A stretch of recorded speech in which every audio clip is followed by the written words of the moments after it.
दर्शन घेऊन खूप समाधान आनंद वाटला। म्हणजे इथं येण्याची संधी आणि भाग्य लाभलं।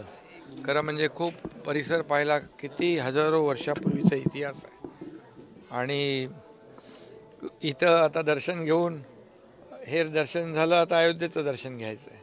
त्यामुळे फार बघितलं इथे सगळं म्हणजे एक व्हायब्रेशन आहे, एक खूप असं जागृत हे देवस्थान या ठिकाणी त्याचा अनुभव येतोय।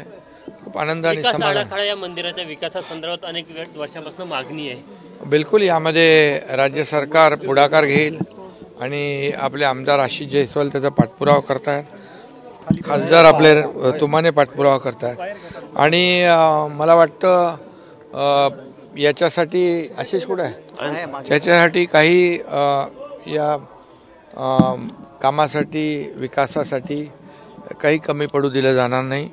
शेवटी प्रभू रामचंद्राच्या आशीर्वादाने सरकार स्थापन झालेलं आहे आणि त्यामुळे नक्की काही कमी पडणार नाही। शिवसंकल्प मेळावा पार पडला रामटेकमध्ये शिवसंकल्प मेळावा 2 दिवसापासून दुष्काळ आहे, शेतकऱ्यांना काय दिलासा गारपीट झालं? हे सरकार बळीराजाचं आहे, हे सरकार शेतकऱ्यांचं आहे।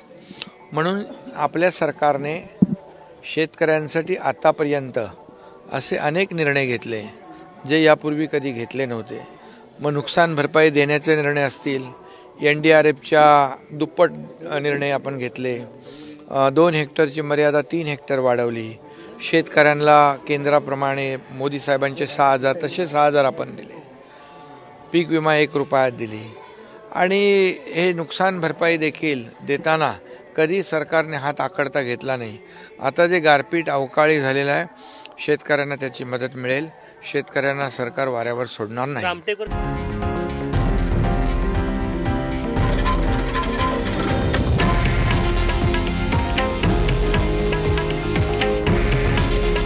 हे आहे देशातील नंबर 1 न्यूज नेटवर्क आणि आपण पाहत आहात TV9 मराठी।